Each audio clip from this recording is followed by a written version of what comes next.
thinking of Genesis. Genesis chapter 4. It's very interesting. I'm just going to pull the text here. Genesis chapter 4? Yes. Okay. I'm just going to go there. Go ahead. Let's pull it up. Yes, Genesis chapter 4. You remember that story very well. And that story is quite amazing in many faceted way, because it's right after Adam and Eve sinned in there. And because of this, we come to this particular passage. And when we come to this passage, it actually reveals some things that has been given to Adam and Eve, and now something is provided in here, an insight. But the Hebrew is very interesting, and of course I'm not going to read it in the Hebrew and whatnot to demonstrate, but I'm just going to share and demonstrate how it works. And read it, So verse 1, it says, "Now Adam knew Eve, his wife, and she conceived and bore Cain, saying, I have gotten a man with the help of the Lord." Now, this is an interesting passage when you read this. Yeah. In Hebrew, you have the word et. It's aleph, tav. Right. Now, this particular word, it's very interesting. It could be used as a direct object. It's the same spelling, but it could mean as a preposition, such as with.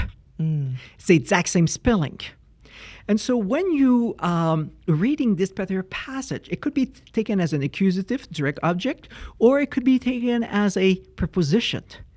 It would make a change of how you understand the passage. So in here again, now Adam knew Eve and his wife, and she conceived and bore Cain, saying, and now the woman is talking, I have gotten a man.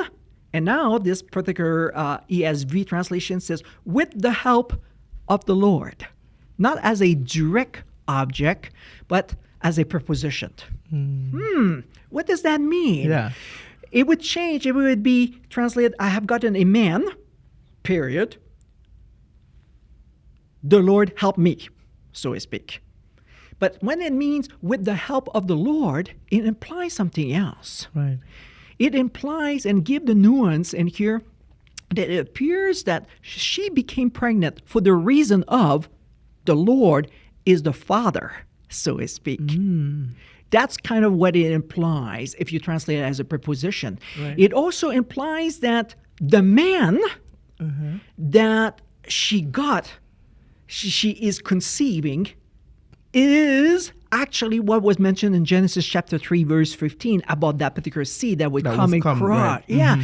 And as though that maybe with the help of the Lord is that the man I'm carrying is the seed that will come and crush the head of the serpent. Whoa. So she seems to understand that maybe the child that I'm carrying in here is actually referring back to the prophecy that had just been provided in the previous chapter.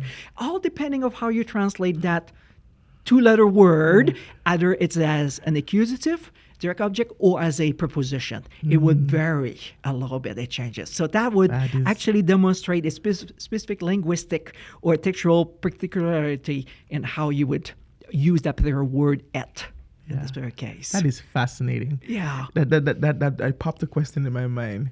Is it possible that within her time, Eve was thinking that promised seed, that Messiah would have come? Absolutely. She understood from God when God had already cursed the serpent. Now she's being cursed, and Adam is being cursed in chapter 3.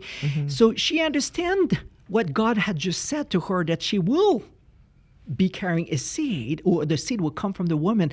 But she doesn't think about the future way far down many generations. She's thinking, I'll be the one carrying that seed.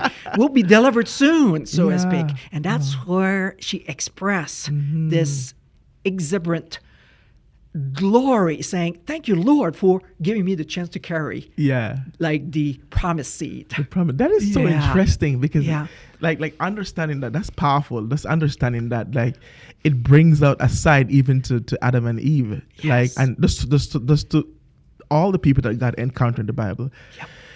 Because let's look at the Messiah.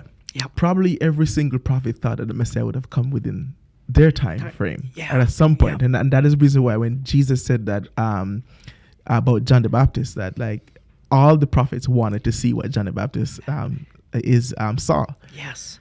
But John the Baptist is the greatest because he's seen it. Like, he didn't only proclaim about the coming Messiah. Like, he got to meet the Messiah, right? It was his cousin. Yeah. So it's kind of fascinating to see that God, Adam and Eve, they broke away from God, right? And then God came to them and said, okay, you know what? I'm going to forgive you. I'm making you this promise that I'm going to give you a seed.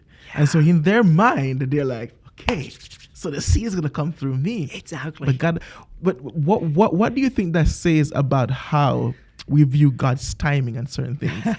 That's a trick question. Yeah, exactly. I think it revealed to Adam and Eve after that they see, when you keep reading chapter 4, what Cain does, because she is borrowing Cain. Right. But Cain, it's not the seed of the woman. What does he do? He kills his brother later on. So it's probably kind of a shock. She's probably rethinking about like, oh, here I thought I was carrying the Lord. Yeah. But it's not the case. And so I'm thinking for these people, timing was like immediate. But sometimes for God, when he shares a promise, it means it will occur. But it's what I call a divine time, not a human time. Yes, Yeah. yes. Yeah. That is fascinating. Yeah.